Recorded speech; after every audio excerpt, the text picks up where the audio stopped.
तो हेलो मेरे हिंदी मीडियम के स्टूडेंट्स, मतलब मेरे बच्चों, हो जाओ तैयार, क्योंकि अब हमें करनी है तैयारी जीत की। अर्धवार्षिक परीक्षाएं अब हमारे नजदीक हैं और पहला टारगेट है अर्धवार्षिक परीक्षा, फिर उसके बाद है बोर्ड एग्जाम। तो तैयारी करनी है जीत की। उसके लिए शुरुआत से अगर आप अपना सिलेबस कवर करना चाहते हैं विज्ञान में, साइंस में, तो आपको ये सीरीज बहुत अच्छी लगेगी, क्योंकि हम एक एक चैप्टर का वन शॉट बनाएंगे और हर चैप्टर के अंदर के जो बेसिक क्वेश्चंस हैं, चाहे वो बोर्ड के टफ क्वेश्चंस हैं, चाहे वो पिछले साल आए हुए क्वेश्चंस हैं, चाहे वो कैसी भी तैयारी का पार्ट है, हम हर चीज की एक ही शॉट में करेंगे तैयारी। और ये शुरुआत हम करने जा रहे हैं। तो सबसे पहले हम चैप्टर 1 लेंगे। और मैं आपको बता दूं कि केमिस्ट्री यानी कि रसायन विज्ञान के जो शुरुआत के 4 चैप्टर हैं, इन चारों चैप्टर की जो केमिस्ट्री है उसका जो बेसिक कॉन्सेप्ट है वो कॉन्सेप्ट आपको सीखना जरूरी है, वरना ये केमिस्ट्री आपके हाथ में नहीं रहती है।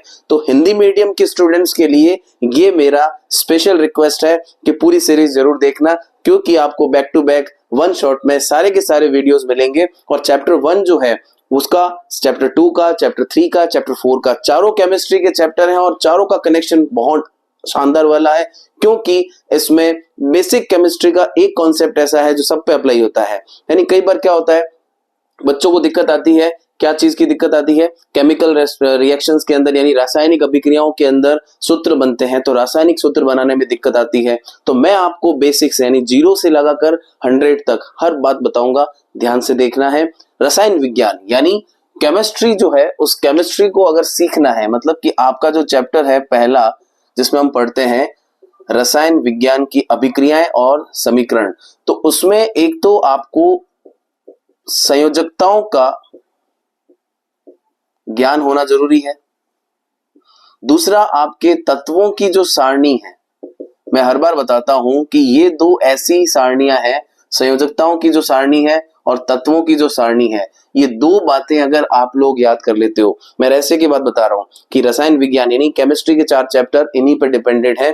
अगर आपको तत्वों की संयोजकताएं पता है, तत्वों की सारणी पता है, hydrogen, helium, lithium, beryllium, boron, carbon, nitrogen, oxygen, तो आप सारे के सारे सूत्र बना सकते हैं। आप बहुत सारे सूत्र बना सकते हैं, तो आप रासायनिक समीकरण भी बना सकते हैं। इंग्लिश के जैसा है, अंग्रेजी में क्या होता है, अगर आपको स्पेलिंग्स पता है तो आप शब्द यानी वर्ड बना सकते हैं, और अगर आपको वर्ड्स का नॉलेज है और आपको टेंस भी आते हैं तो आप सेंटेंस बना सकते हैं, और सेंटेंस बनने पर हम पैराग्राफ भी लिख सकते हैं। तो सीक्वेंस यहीं से स्टार्ट होती है कि रासायनिक विज्ञान यानी केमिस्ट्री के 4 चैप्टर आपके पूरी मुट्ठी में होंगे, आपके हाथ में होंगे, लेकिन उसके लिए जरूरी है संयोजकताओं की सारणी और तत्वों की सारणी। ये सबसे पहला काम करना है, जो मैं आपको इस वीडियो के नीचे लिंक में शेयर करूंगा, आप उसको डाउनलोड कर लेना। उस नोट्स के अंदर आपको सबसे पहले संयोजकता सारणी और तत्वों की सारणी मिलेगी। तो देखो ये सारणी क्या है, देखो hydrogen, helium, lithium, beryllium, boron, carbon, nitrogen, oxygen, fluorine, neon, sodium, magnesium, aluminium, silicon, phosphorus, sulphur, chlorine, argon, potassium and calcium, 1 से लगाकर के 20 तक, सिर्फ इतने 1 से 20 तक एलिमेंट्स याद कर लो आप। और इसके अलावा +1 की वैलेंसीज में है हमारे पास sodium +1, hydrogen +1, ammonium +1, silver means चांदी +1, पोटेशियम +1, ये सारे एग्जाम्पल जो किसके हैं, +1 के हैं। ऐसे ही आपके पास +2 के लिए कॉपर +2, मैग्नीशियम +2, कैल्शियम +2, जिंक +2 और लेड +2, बेरियम +2, ये सारे एग्जाम्पल +2 के हैं। +3 के एग्जाम्पल से 2 याद रख लो, एल्यूमिनियम +3, आयरन +3, क्योंकि हमें जितने सूत्र याद रखने हैं उनके लिए ये संयोजकताएं काफी हैं। देखो पते की बातें बता रहा हूं कि ये हकीकत है, रियलिटी है कि बच्चे हमेशा रासायनिक सूत्रों को बनाने से डरते हैं। रासायनिक सूत्र नहीं बनते हैं तो रासायनिक समीकरण खराब, रासायनिक समीकरण याद करना अजीब लगता है, परिभाषाएं हम कितनी भी याद कर लेते हैं, लेकिन रासायनिक समीकरण हमसे याद नहीं होते हैं। उनके पीछे डर क्या होता है कि हमें सूत्रों को बनाना नहीं आता, सूत्र बनेंगे नहीं तो समीकरण नहीं बनेंगे। और मैं आपको बता दूं, पहले चैप्टर में अगर आप इन लोगों से दोस्ती कर लोगे तो बाकी के जो चैप्टर हैं उनमें आपके ये सूत्र अच्छी तरीके से याद हो जाएंगे और ऐसी प्रैक्टिस हो जाएगी कि आप सूत्र देखते ही समीकरण बनाओगे और समीकरण को पूरा भी कर लोगे। कई बार ऐसा क्वेश्चन आता है बोर्ड में कि निम्न रासायनिक अभिक्रियाओं को पूर्ण कीजिए, तो आप कैसे पूर्ण करोगे? तो सभी चैप्टर में जब ये चीजें दिखने वाली हैं तो क्यों ना इनके साथ दोस्ती की जाए। तो आपको मैंने ये टोटल यहाँ पे जितने भी तत्व बताए हैं जिनकी सारणी के अंदर संयोजकताएं बताई हैं, उसमें प्लस वाले तो ये हो गए, अब माइनस वाले की बात करी जाए तो क्लोरीन -1 है, ब्रोमीन -1 है, आयोडीन -1 है, हाइड्रोक्साइड -1, देन उसके बाद में नाइट्रेट -1, ये सब -1 वाले। HCO3 -1, CH3COO -1, chlorine, bromine, iodine, hydroxide, nitrate, bicarbonate और एसीटेट। ऐसे ही -2 की बात की जाए तो इसमें आपके ऑक्सीजन -2, सल्फर -2, सल्फेट -2, कार्बोनेट -2। -3 की बात की जाए तो नाइट्राइड -3, फॉस्फोरस -3, फॉस्फेट -3। यानी टोटल ये आपकी जितने भी 25-26 तत्व हैं जिनकी संयोजकताएं दे रखी हैं, प्लीज याद कर लेना, क्योंकि इनको याद नहीं करोगे, इस सारणी को याद नहीं करोगे तो यह विज्ञान आगे नहीं बढ़ सकता। रसायन विज्ञान के लिए ये सारी बातें बेसिक हैं। तो पहला स्टेप हमारा क्या है, हमें क्या करना है, इनको याद करना है, तभी हमारी केमिस्ट्री आगे बढ़ेगी। फिर मैं आपको चैप्टर के बीच बीच में ट्रिक्स बताऊंगा जिससे कि आपका चैप्टर और इजी हो जाएगा। जितना आसान भाषा में कर सकते हैं उतना आसान भाषा में, और हर वन शॉट के नीचे आपका क्या होगा, एक प्रॉपर तरीके से नोट्स का PDF होगा जो आप डाउनलोड कर लेना, तो वो आपको हेल्प करेगा। ठीक है, चैप्टर 1 को अब देखते हैं एक बार क्या करना है। इससे पहले वाले वीडियो मैंने क्या बताया कि आपको संयोजकता और तत्वों की सारणी याद कर लेनी है। अगर ये याद नहीं करी तो आपकी केमिस्ट्री इनकम्प्लीट हो जाएगी और मजा नहीं आएगा। तो हमें क्या करना है, चैप्टर को देखना है कितने पार्ट में चैप्टर डिवाइड है। इस चैप्टर में सबसे पहले आपको बताया जा रहा है कि जो अभिक्रियाएं हैं इनके जो समीकरण बनते हैं उन समीकरणों को लेकर के कुछ बात, और दूसरा इस चैप्टर की जितनी भी अभिक्रियाएं बन रही हैं उन अभिक्रियाओं को, यानी उस अभिक्रिया के ऊपर बात करेंगे। अब समीकरण को लेके क्या बात करनी है, तो समीकरण को लेके सबसे पहली बात क्या है, इन समीकरणों का प्रारूप यानी कि फॉर्मेट क्या होता है, ये समीकरण बनते कैसे हैं, इन समीकरणों के अंदर कौन क्या है, छोटी छोटी परिभाषाएं भी होती हैं और उसके उदाहरण भी होते हैं। दूसरा है इन्हीं समीकरणों का संतुलन। रसायन विज्ञान में रासायनिक समीकरणों को संतुलित किया जाता है, क्यों किया जाता है ये भी एक क्वेश्चन है जिसका आंसर मैं आपको बताऊंगा अभी। तो संतुलित करना यानी कि अभिक्रियाओं को, समीकरणों को क्या करना, संतुलित करना। दूसरा है हमारे पास में अभिक्रियाएं, इस भाग में इतना ही है। अभिक्रियाओं वाले भाग में हमारे पास में कितनी बातें हैं, तो इसमें भी हमारे पास 2 बातें हैं, जिसमें से एक है अभिक्रियाओं के अभिलक्षण यानी कि उनके लक्षणों के बारे में बात करना, और दूसरा क्या है, अभिक्रियाओं के प्रकार। यानी इस भाग में सबसे पहले तो अभिक्रिया के टोटल 5 लक्षण हैं, और दूसरा प्रकारों की बात की जाए तो टोटल 12 प्रकार की रासायनिक अभिक्रियाएं हैं, और इन हर प्रकार की अभिक्रियाओं के बारे में उनकी प्रॉपर परिभाषा एकदम आसान भाषा में, बुक वाली लैंग्वेज नहीं। आप बच्चों को बुक वाली लैंग्वेज ज्यादा अच्छी लगती है या अपनी खुद की भाषा, तो खुद की भाषा में, आसान भाषा में जब उसकी परिभाषा बनेगी तो उसी को तो हम नोट्स कहते हैं। इसीलिए तो मुझे तुम लोगों के लिए ये चीजों को आसान करना है। तो हम क्या करेंगे, यहाँ पर परिभाषा अपनी भाषा में, अपनी लैंग्वेज में, ओन लैंग्वेज में करेंगे ताकि हमारे लिए आसान हो जाए, और हर परिभाषा को लेकर के उसके पीछे उदाहरण भी होगा। तो कुल मिलाकर के हमारे चैप्टर का ये क्या है, एक फ्लो चार्ट है जिससे पता चलता है कि इस पाठ में हमें पढ़ना क्या क्या है। अब सबसे पहले बात करते हैं एक रासायनिक समीकरण जो होता है, हमारी सबसे पहली हेडिंग। मैंने क्या कहा, छोटी छोटी बात हम डिस्कस करेंगे। तो रासायनिक समीकरण, मैंने कहा ना इससे पहले वाले वीडियो में कि आप समीकरण कब बनाना सीखोगे, जब आप सीख लोगे सूत्र बनाना। जैसे मैं आपको एग्जांपल देता हूं, आपको बनाना है सोडियम सल्फेट, एक रासायनिक सूत्र है सोडियम सल्फेट। तो आप क्या करोगे, एक तरफ सोडियम का सिंबल यानी प्रतीक लगाओगे और दूसरी तरफ सल्फेट का प्रतीक लगाओगे। अब तुम कहोगे सर हमें कैसे पता, तो इससे पहले मैंने कहा था सारणी याद करनी है। सारणी अगर याद होगी तो आपको याद रहेगा कि सोडियम का प्रतीक Na होता है, सल्फेट का SO4। सोडियम जो है उसकी संयोजकता +1 होती है और इसकी संयोजकता होती है -2। अब 1 इधर जाएगा, 2 इधर जाएगा, प्लस माइनस को कहीं नहीं ले जाना है। तो हमारे पास क्या बन जाएगा, सोडियम सल्फेट का सूत्र Na2SO4। It is a formula of sodium sulphate. ये सोडियम सल्फेट का एक रासायनिक सूत्र है। इजी है या टफ है, बहुत इजी है। मतलब इस तरीके से अगर आप रासायनिक सूत्र बनाना सीख लेते हैं तो समीकरणों को भी बना लोगे। तो हमारे पास में है रासायनिक समीकरण। ये रासायनिक समीकरण क्या है, तो एक तरीके से किसी भी रासायनिक अभिक्रिया का प्रतीक में निरूपण, यानी रासायनिक अभिक्रिया को प्रतीक में प्रदर्शित करें तो उसे क्या कहते हैं, रासायनिक समीकरण। प्रश्न आ सकता है ऐसा। अच्छा, रासायनिक समीकरण का एक प्रारूप होता है, तो उस प्रारूप की बात करें यानी कि उस फॉर्मेट की बात करें तो हमेशा अभिक्रिया में कोई ना कोई अभिक्रिया में भाग लेता है और कुछ ना कुछ बनता है। तो ए और बी मिलकर सी बना रहे हैं, तो यहां जो भाग ले रहे हैं उनको कहा जाता है अभिकारक या फिर उनको कहा जाता है क्रियाकारक। और इस तरीके से जो बन जाएगा उसको हम बोलेंगे उत्पाद, यानी वो क्या है, इस अभिक्रिया का परिणाम। बात समझ में आ रही है? अभिक्रिया में जो भाग लेते हैं वो कौन होते हैं, अभिकारक, और जो बन जाए वो उत्पाद। क्रियाकारक भी कह सकते हैं, परिणाम भी कह सकते हैं। और ध्यान रखो, हमेशा अभिकारक कहाँ होते हैं, इस तरफ होते हैं, यानी इसको बोलते हैं लेफ्ट हैंड साइड, यानी कि दायां, उस तरफ बायां, उस तरफ दायां है, इस तरफ बायां है, ये हो जाएगा RHS।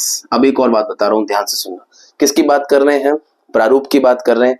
तो प्रारूप में क्या होता है, जो चीजें अभिक्रिया में भाग लेती हैं या जुड़ती हैं वो हमेशा LHS यानी कि इस तरफ बाएं भाग में जुड़ती हैं या फिर इस तीर के ऊपर और नीचे लिखी जाती है। लेकिन जो भी चीज बनती है या जो भी चीज बन के निकलती है, रिलीज होती है, वहां से उत्सर्जित होती है, उसको हमेशा RHS यानी कि दाईं तरफ लिखा जाता है और इसके साथ में लिखा जाता है। यानी कई अभिक्रियाओं में चीजें जुड़ती हैं और कई अभिक्रियाओं में बनने के बाद में कुछ चीजें निकलती भी हैं। तो एक रासायनिक अभिक्रिया, रासायनिक समीकरण का जो प्रारूप होता है वो हमारे सामने आ गया। अभिक्रिया करने वाले अभिकारक, बनने वाला उत्पाद। अब इसके साथ में है आपके संतुलन। रासायनिक अभिक्रिया का संतुलन, संतुलन मतलब इसके ऊपर एक क्वेश्चन आता है बोर्ड के अंदर, 2 नंबर का क्वेश्चन पक्का आता है, निम्न रासायनिक अभिक्रियाओं को या समीकरणों को संतुलित कीजिए। तो आपको क्या करना है, संतुलन जो है वो क्यों करना है पहले तो वो देखते हैं। रासायनिक अभिक्रियाओं को संतुलित क्यों किया जाता है। रासायनिक अभिक्रियाएं जो होती है अगर वो असंतुलित है तो उनसे हमें सिर्फ यही पता चलेगा कि कौन अभिक्रिया कर रहा है और क्या बना रहा है। लेकिन अभिक्रिया अगर संतुलित है तो पता चलता है कि कौन कितना अभिक्रिया कर रहा है और कितना बना रहा है। मतलब जैसे कि आपको मैं एक सिंपल सा एग्जांपल मैं हर बार क्लास में भी देता हूँ। किसी बच्चे का मेरे पास कॉल आया कि सर आप तो खाने की बात कई बार करते हो, आज मैं घर पे अकेला हूँ तो मैं काम करता हूँ कि मुझे बता दो कि आलू का पराठा बनाना है तो मैं क्या करूँ। तो मैं क्या बोलूंगा उसको, मैं बोलूंगा कि एक काम कर, आलू ले ले, आटा ले ले, घी ले ले और मसाले ले ले, बना के खा ले। बट मेरी इतनी इंफॉर्मेशन उसके लिए काफी नहीं है। क्यों? क्योंकि मैंने उसको ये नहीं बताया कि कौन सी चीज कितनी लेनी है। मतलब मैं अगर उसको ये कहता कि तू 2 आलू ले ले, 4 मुट्ठी उसमें आटा ले ले, थोड़ा सा 1-2 चम्मच घी ले ले, थोड़े से मसाले ले ले, तो क्वांटिटी यानी कि मात्रा का गुण नहीं जा रहा था। सिर्फ मैंने उसको सिर्फ और सिर्फ क्या बताया कि क्या लेना है। यानी रासायनिक अभिक्रियाएं जब तक असंतुलित होती हैं, जैसे एग्जांपल वाइज मैग्नीशियम जो है ऑक्सीजन से अभिक्रिया करता है तो बनाता है मैग्नीशियम ऑक्साइड। कौन किससे अभिक्रिया कर रहा है और क्या बना रहा है इसका तो हमें ज्ञान हो गया, इसको बोलते हैं गुणात्मक विश्लेषण। हमें क्या पता चल रहा है कि कौन किससे अभिक्रिया कर रहा है, क्या बना रहा है, लेकिन ये अभिक्रिया असंतुलित है। तो इसको हम संतुलित क्यों कर रहे हैं, संतुलित करेंगे तो पता चलेगा कि कौन कितनी मात्रा में अभिक्रिया कर रहा है और कितना बना रहा है। यानी मात्रात्मक विश्लेषण, यानी कि गुणात्मक के साथ में मात्रात्मक का ज्ञान जो है वो कौन देती है, संतुलित रासायनिक समीकरण। दूसरा एक और बात है, 9वीं क्लास में अगर आपने पढ़ा है और याद है तो आपने पढ़ा था द्रव्यमान संरक्षण का नियम। वो नियम क्या कहता है कि अभिक्रियाओं में अभिक्रिया होने से पहले और अभिक्रिया होने के बाद, पहले और बाद हमेशा द्रव्यमान सुरक्षित रहता है। तो यहां पर अगर मैं इनके द्रव्यमान निकालता हूं तो असंतुलित अभिक्रियाओं में द्रव्यमान जो है वो बराबर नहीं आएगा। प्रूव करके दिखाओ। देखो, मैग्नीशियम का परमाणु द्रव्यमान होता है 24, ऑक्सीजन का होता है 16 × 2, इधर वापस इसका हो जाएगा 24 प्लस इसका हो जाएगा 16, ये दोनों मिलके तो कितना हो गया 40, और इन दोनों को इंटू करें तो कितना हो जाएगा 32 प्लस ये वाले 24, ये मिलके कितना हो गया तुम्हारे 56। क्या 56 और 40 इक्वल है? नहीं है। क्यों? क्योंकि यह अभिक्रिया क्या थी, असंतुलित थी। कुल मिलाकर असंतुलित रासायनिक अभिक्रिया ना तो द्रव्यमान संरक्षण का नियम का पालन करती है और ना ही वो आपको ये बताती है कि कौन कितना रिएक्ट कर रहा है और कितना बनाएगा। लेकिन जब वे इस रासायनिक अभिक्रिया को संतुलित करता हूं तो मैं क्या देखता हूं। अब रासायनिक अभिक्रिया को संतुलित करने का एक डायरेक्ट मेथड बता देता हूं, बोर्ड में भी आप करते हो तो मार्क्स मिलते हैं, कटते नहीं है। आपको क्या करना है कि इस तीर के इधर और इस तीर के इधर ये देखना है कि कितने परमाणु हैं। मैग्नीशियम यहाँ पर एक परमाणु है, इधर भी मैग्नीशियम एक परमाणु है, ऑक्सीजन यहाँ पर 2 है और यहाँ पर 1 है।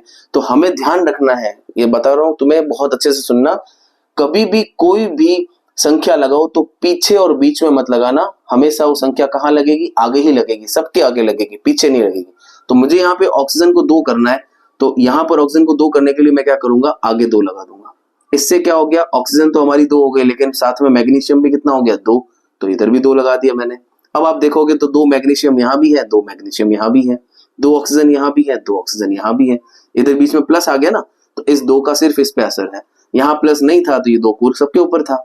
अब इस अभिक्रिया में जब मैं संतुलन करूंगा तो अब देखो आप ध्यान से, 2 इंटू मैग्नीशियम कितना था 24 प्लस ऑक्सीजन का 16 इंटू आगे 2 है ना तो 2 करेंगे, इधर 2 इंटू ब्रैकेट में मैग्नीशियम कितना है 24 और ऑक्सीजन कितना है 16, इसको हम इंटू करेंगे तो ये कितना आ जाएगा 80।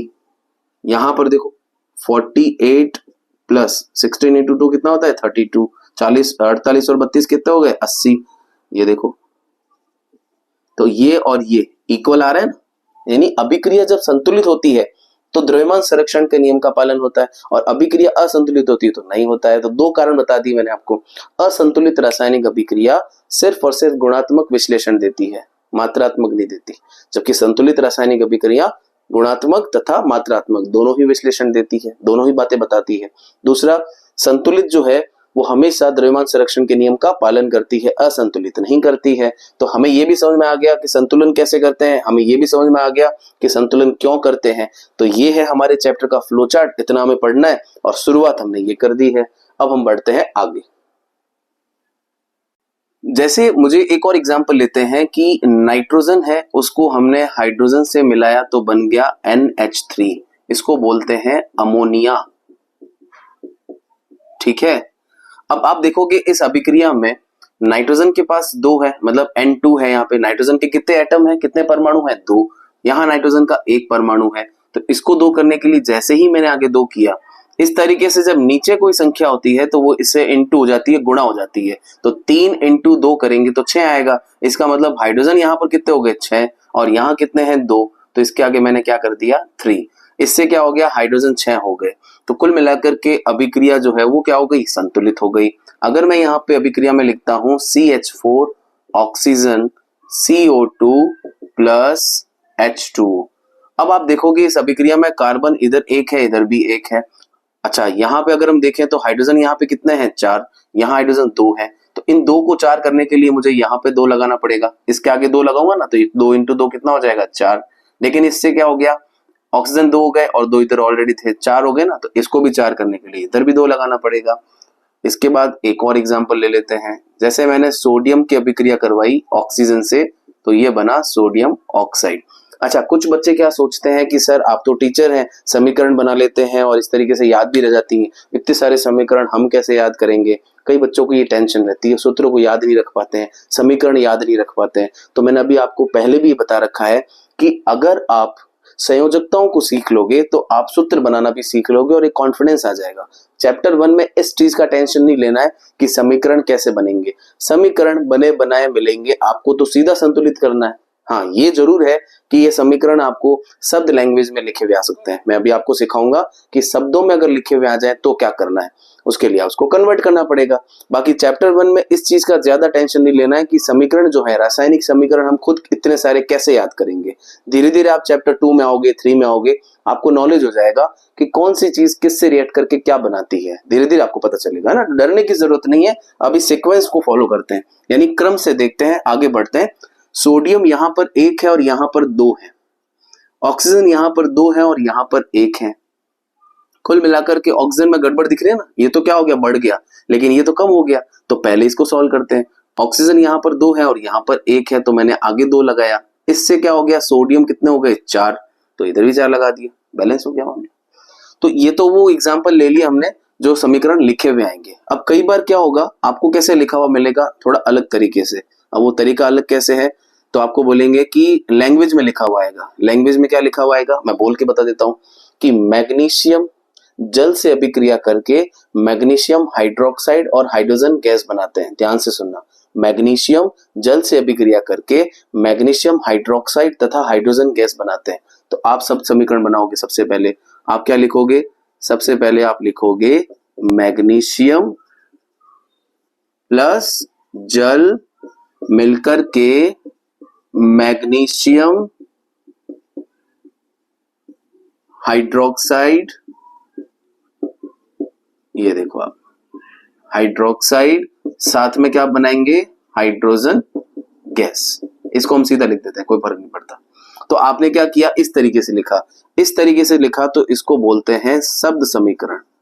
ये क्या हो गया, शब्द समीकरण। इससे पहले क्या थी, भाषा, यानी भाषा में पहले लिखा हुआ था कि मैग्नीशियम जल से अभिक्रिया करके मैग्नीशियम हाइड्रोक्साइड बनाएगा, हाइड्रोजन गैस बनाएगा। फिर हमने उसको शब्द समीकरण में बदला।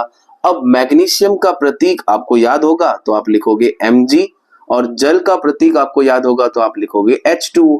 अब मैग्नीशियम हाइड्रोक्साइड सूत्र बनाना है तो आपके पास में सूत्रों वाला नॉलेज कैसे है, आप एक तरफ लिखोगे Mg, एक तरफ लिखोगे OH। ये कितना है +2, ये कितना है -1, 2 इधर जाएगा 1 इधर जाएगा, तो ये बन जाएगा MgOH होल ट्वाइस। यानी मैग्नीशियम हाइड्रोक्साइड का सूत्र आपने संयोजकताओं के ज्ञान से बनाया। तो आप यहाँ पे लिखोगे MgOH whole twice plus hydrogen gas निकल रही है, ये लो हाइड्रोजन गैस। अब हमारे पास में एक समीकरण आ चुका है। अगर ये समीकरण बना बनाया मिलता तो हम सीधा संतुलित कर देते, बट हमें बनाना पड़ा, कोई दिक्कत नहीं, हमारे पास नॉलेज है। अब हम देखते हैं कि यहाँ पर हाइड्रोजन 2 है, यहाँ हाइड्रोजन 2 इधर है, 2 इधर है, टोटल 4 हाइड्रोजन है, इधर 2 है, तो इसको हमने 2 कर दिया। इससे हमारे ऑक्सीजन कितना हो गया, 2। यहाँ ऑक्सीजन ऑलरेडी कितना है, 2 है। मैग्नीशियम यहाँ भी 1 है, यहाँ भी 1 है। तो अब रासायनिक अभिक्रिया क्या हो चुकी है, संतुलित हो चुकी है। कई बार एक और चीज बताता हूँ, कई बार आपको परीक्षा में ऐसे लिखा हुआ मिलेगा कि कैल्शियम ऑक्साइड की अभिक्रिया कार्बन डाइऑक्साइड से करवाएंगे तो कैल्शियम कार्बोनेट बनेगा। अब तुम कहोगे कि सर इसको संतुलित करना है, तो कुछ बच्चे अपना वैज्ञानिक दिमाग लगाते हैं, हाँ सर ने बताया था 2 और 3 लगाते हैं तो संतुलित होता है। तो अपना बच्चा क्या करता है, कभी 2 लगाता है, कभी यहाँ पे 3 लगाता है, अपनी मर्जी से। उसको लगता है कि टीचर तो बेवकूफ है, ऐसे ही टिक कर देंगे। नहीं नहीं, ऐसा नहीं होता है। ये जो आप संख्याएं लगाते हो ये बहुत सोच समझ के लगानी होती है।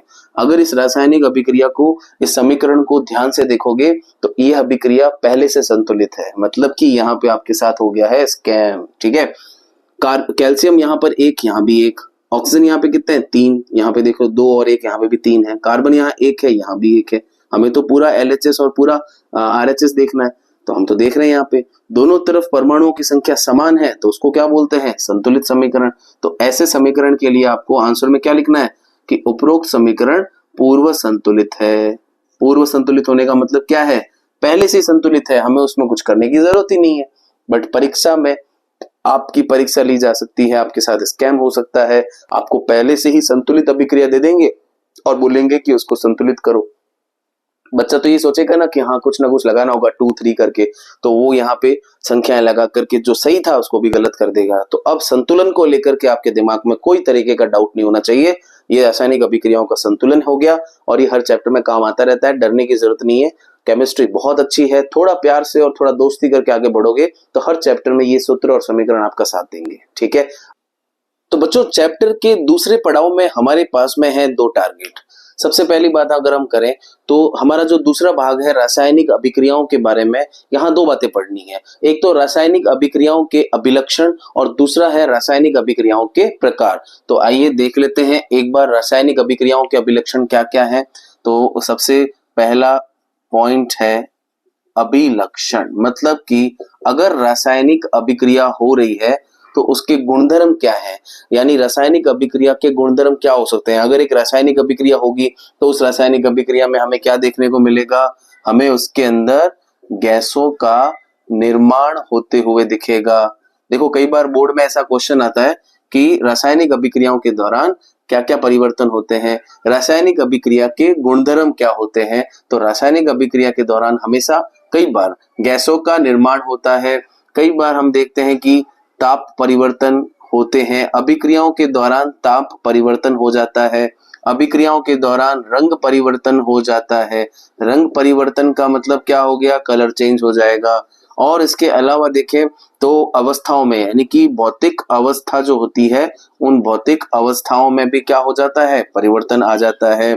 इसके अलावा एक और प्रकार इसका देखें तो हमें क्या मिलेगा उसके अंदर कि अवक्षेप का निर्माण हो जाता है। अवक्षेप का निर्माण, अब ये अवक्षेप क्या होता है और इसका निर्माण कैसे होता है उसके बारे में भी देखेंगे। तो ये कुछ प्रकार के परिवर्तन आपको जो दिख रहे हैं यहाँ पर, गैसों का निर्माण, ताप में परिवर्तन, रंग परिवर्तन, भौतिक अवस्था में परिवर्तन, अवक्षेप का निर्माण। एक और है गंध में परिवर्तन, यानी कि गंध परिवर्तन। अब ये गंध परिवर्तन क्या है, तो उसकी स्मेल चेंज होना। ये सब क्या है, एक अभिलक्षण है। रासायनिक अभिक्रियाएं जब होती हैं तो कुछ गुणधर्म होते हैं जो हमें कई बार ऑब्जर्व होते हैं, प्रेक्षित होते हैं। उसमें सबसे पहला है, एक एक करके सबको समझ लेते हैं, गैसों का निर्माण। रासायनिक अभिक्रिया के दौरान गैस का निर्माण होगा। इसका अगर हम उदाहरण दें तो आपको इसके उदाहरण में क्या मिलेगा, जैसे मैंने एक धातु की अभिक्रिया करवाई हाइड्रोक्लोरिक अम्ल से, तो अभिक्रिया के दौरान एक तो लवण बनेगा और साथ में क्या बनेगी, हाइड्रोजन गैस। यानी इस अभिक्रिया में हाइड्रोजन गैस बन रही है। अगर मैं कैल्शियम कार्बोनेट को गर्म कर देता हूं तो बनेगा कैल्शियम ऑक्साइड और कार्बन डाइऑक्साइड, जो क्या होती है, गैस।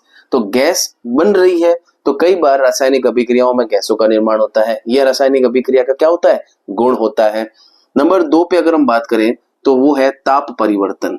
अब ताप परिवर्तन यानी कि टेम्परेचर।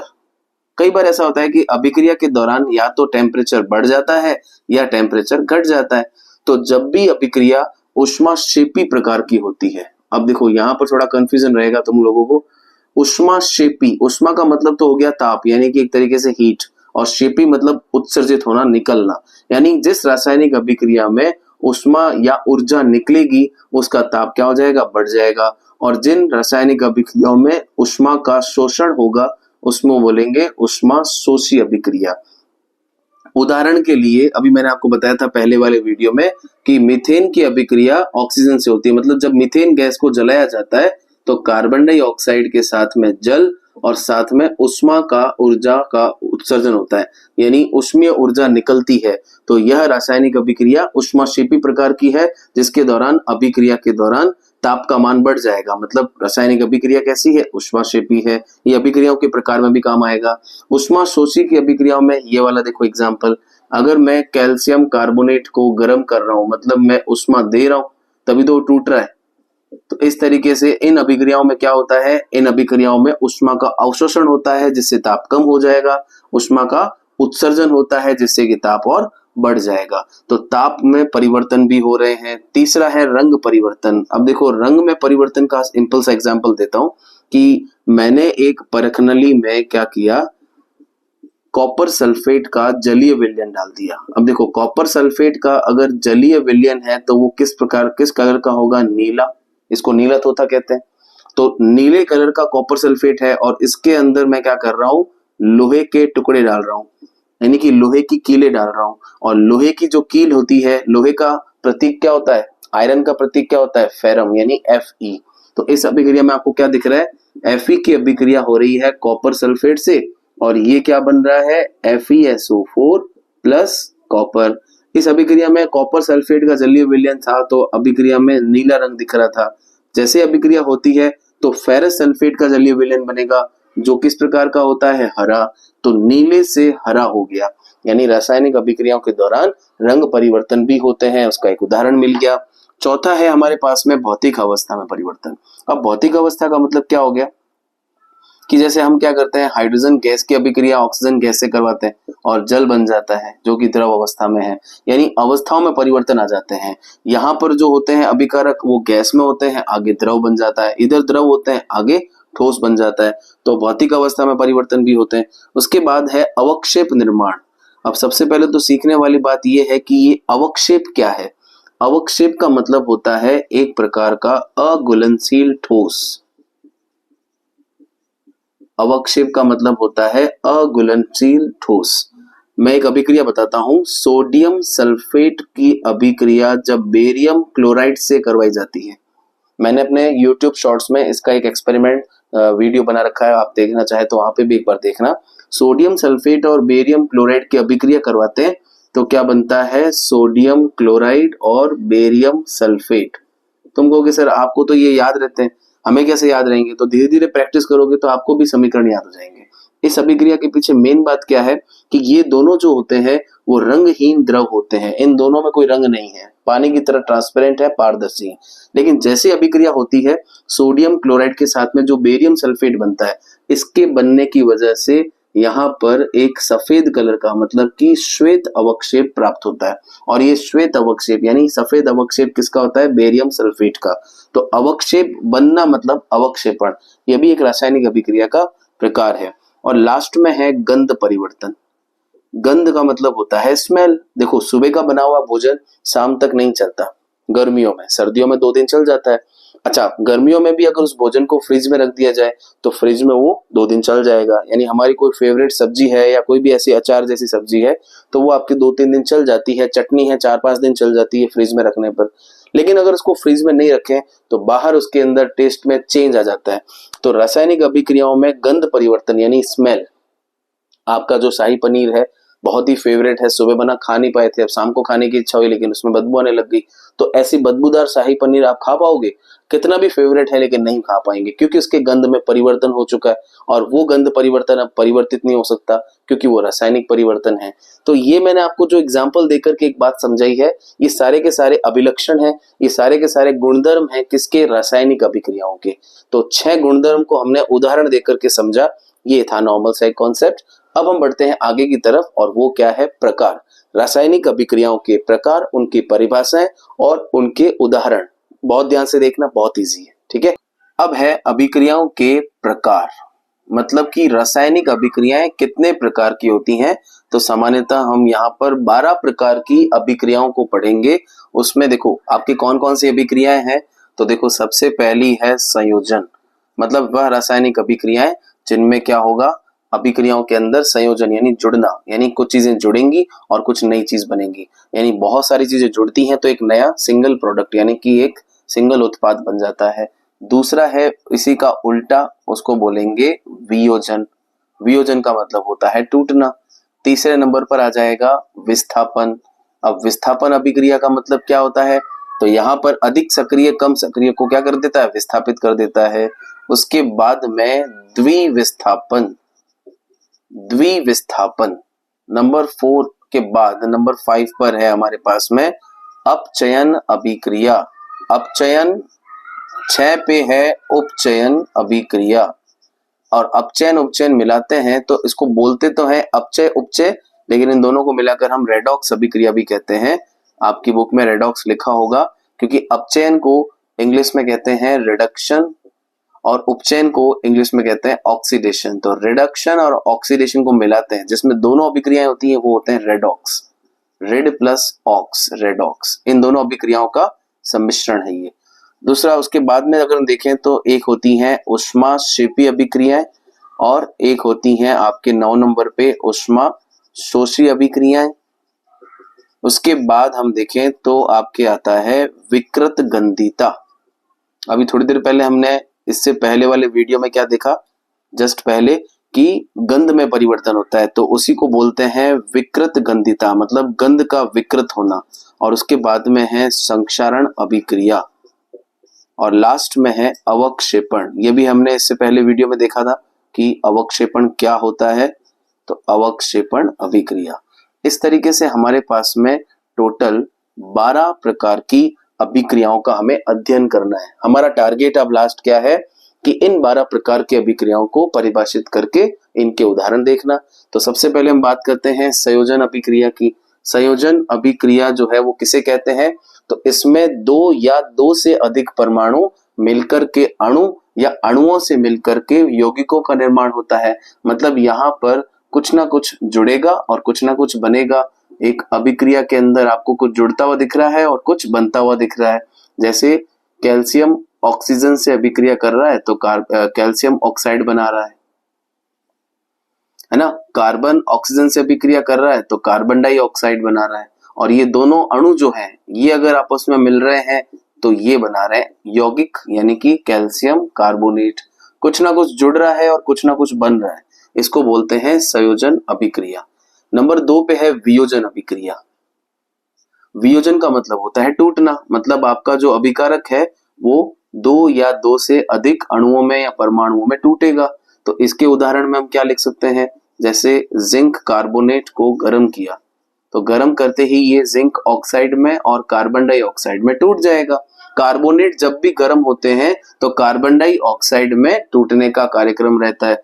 ठीक है, तो अभिक्रियाओं में आप क्या देख रहे हो, ऐसी रासायनिक अभिक्रियाएं जिनमें बड़े यौगिक या अणु टूट करके छोटे अणुओं में या परमाणुओं में बढ़ जाते हैं, विभाजित हो जाते हैं। इस प्रकार यहाँ पर हमने क्या देखा कि बड़ा यौगिक टूट करके छोटे अणु बना रहा है।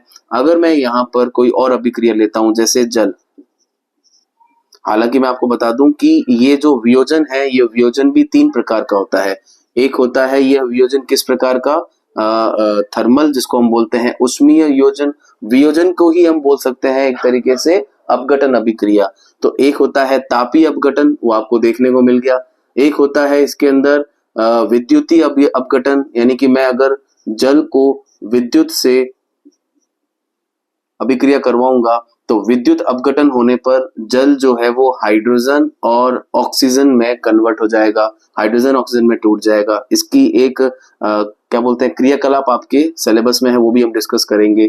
तीसरा है, अगर यदि ये जो वियोजन हो रहा है, ये जो अपघटन हो रहा है, ये विद्युत की बजाय प्रकाश की उपस्थिति में हो तो उसको बोलते हैं प्रकाशिक अपघटन।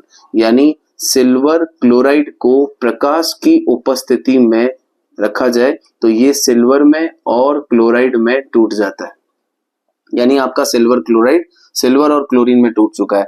तो आपने क्या देखा, 3 अलग अलग तरीकों से, अगर उष्मीय ऊर्जा से टूट रहा है तो तापीय अपघटन, अगर ये विद्युत ऊर्जा से टूट रहा है तो विद्युत अपघटन, प्रकाश ऊर्जा से टूट रहा है तो प्रकाशीय अपघटन।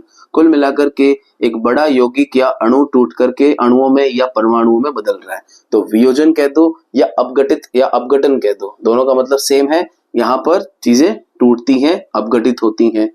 तीसरे नंबर पर है विस्थापन। विस्थापन का मतलब क्या होता है, अधिक सक्रिय कम सक्रिय को क्या कर देता है, विस्थापित कर देता है। जैसे एक जिंक धातु की अभिक्रिया कॉपर सल्फेट के लवण से करवाई जाए तो हमें यहाँ पर उत्पाद के रूप में जिंक सल्फेट और कॉपर मिलता है। देखो ध्यान से, यहाँ पर जिंक जो होता है वो कॉपर से ज्यादा सक्रिय होता है, तो ये क्या करेगा, इसको हटा देगा और खुद बैठ जाएगा।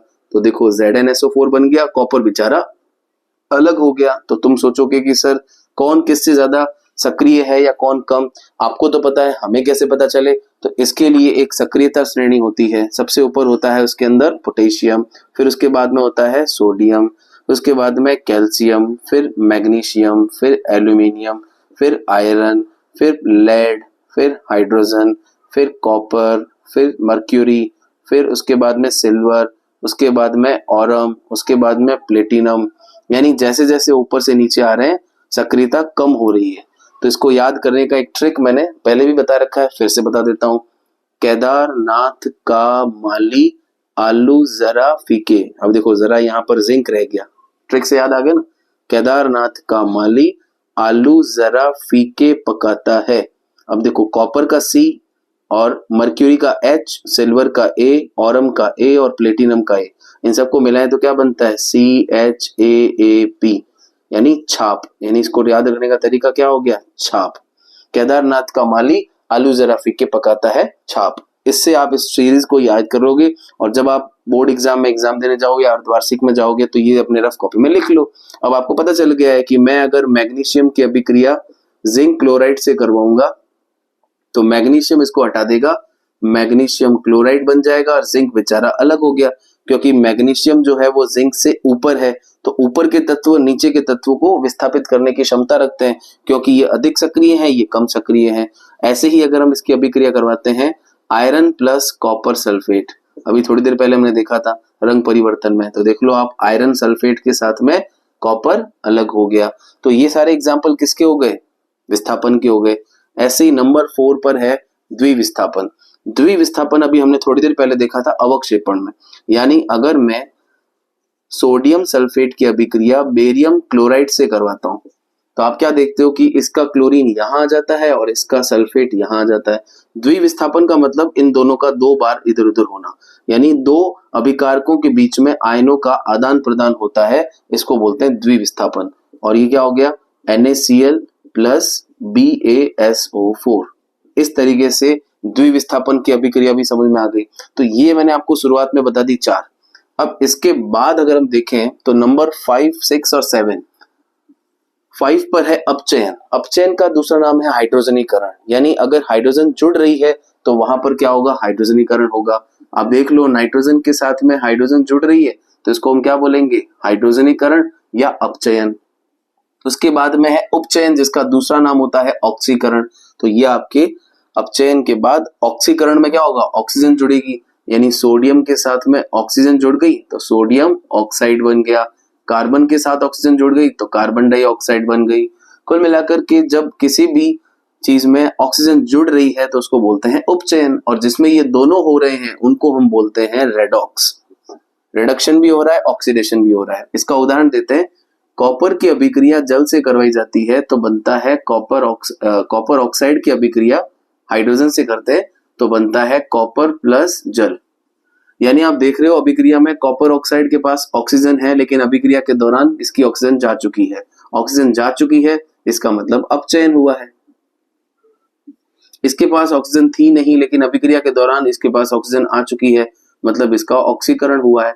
दूसरी भाषा में कहें तो इसका अपचयन हुआ है, इसका उपचयन हुआ है, और अपचयन उपचयन दोनों हुए हैं। इसका मतलब ये किसका एग्जाम्पल हो गया, ये एग्जाम्पल हो गया आपके रेडॉक्स का। अब इनको लेकर के एग्जाम में कई बार पूछा जाता है कि उपरोक्त अभिक्रिया में उपचायक कौन है और अपचायक कौन है। तो आपसे ऐसे कभी भी क्वेश्चन पूछे, आपको दिमाग में रखना है कि जो भी बताना है यहीं से बताना है, इधर से नहीं बताना। ये तो क्या है, परिणाम है। उपचायक का मतलब इस अभिक्रिया में उपचयन किसका हुआ है, तो वो हुआ है किसका, हाइड्रोजन का। तो हाइड्रोजन का उपचयन हुआ है, इसको करने वाला कौन होगा, यही होगा। तो उपचायक के रूप में यहाँ पर कौन है, कॉपर ऑक्साइड। अपचायक के रूप में कौन हो गया, हाइड्रोजन। इस तरीके से आपको पता होना चाहिए कि उपचयन, अपचयन और रेडॉक्स में क्या होता है। नंबर 8 पे है और नंबर 9 पे है ऊष्माक्षेपी और ऊष्माशोषी। थोड़ी देर पहले हमने इस वीडियो में पढ़ा था और देखा था कि ऊष्माक्षेपी का मतलब मैंने बताया था उस ऊर्जा का निकलना, और ऊष्माशोषी का मतलब मैंने बताया था ऊर्जा का ग्रहण होना, अवशोषण होना। तो ऊष्माक्षेपी से ताप हमेशा बढ़ता है और ऊष्माशोषी से ताप हमेशा घटता है। ये वही अभिक्रिया है जो हमने गुणों में पढ़ी थी। इसके बाद एक और अभिक्रिया थी गंधिता वाली, यानी हमने गंध में परिवर्तन देखा था। तो विकृत गंधिता का मतलब क्या होता है, खाद्य, वशीय खाद्य पदार्थों का एक तरीके से ऑक्सीजन की उपस्थिति में खराब होना, यानी कि अपने जो वसीय खाद्य पदार्थ होते हैं वो ऑक्सीकरण से क्या हो जाते हैं, खराब हो जाते हैं। उनमें गंध में परिवर्तन आ जाता है, स्वाद में परिवर्तन आ जाता है, टेस्ट में परिवर्तन आ जाता है। तो विकृत गंधिता का उदाहरण क्या हो सकता है, वसीय खाद्य पदार्थों का, तेलीय खाद्य पदार्थों का गंध में परिवर्तन होना। ऐसे ही मैंने आपको बताया था अवक्षेपण। अवक्षेपण में अवक्षेप का निर्माण होता है। ये देख लो आप, बेरियम सल्फेट है तो यहाँ पर श्वेत अवक्षेप, ये मैंने पहले वाले वीडियो में बताया इससे कि श्वेत अवक्षेप का निर्माण होता है। अब श्वेत अवक्षेप किसका है, बेरियम सल्फेट का है। तो अवक्षेपण अभिक्रिया बोल देते हैं। और एक है संक्षारण अभिक्रिया। संक्षारण का मतलब, जैसे विकृत गंधिता का मतलब होता है वसीय खाद्य पदार्थ का खराब होना, वैसे ही संक्षारण का मतलब होता है धातुओं का जल या फिर अम्ल के संपर्क में आने पर नष्ट होना। यानी संक्षारण जब होगा तो धातुएं खराब होंगी, धातुओं का खराब होना। तांबे का संक्षारण होगा तो तांबा जो है वो ब्राउन से यानी भूरे से हरा हो जाएगा, चांदी जो है वो सफेद से काली हो जाएगी, और साथ में लोहा जो है वो ब्राउन से कैसा हो जाएगा, पहले वो काला होता है तो वो ब्राउन हो जाएगा। तो तीनों धातुओं में संक्षारण देखने को मिलता है। और यहाँ पर हमारा चैप्टर होता है खत्म। तो पहला चैप्टर आपने बहुत अच्छी तरीके से देख लिया है। आपको कैसा लगा कमेंट में जरूर बताना, और नेक्स्ट चैप्टर के लिए तैयार रहना है क्योंकि हमारे पास है अब ऑनलाइन क्लास। ठीक है बच्चों।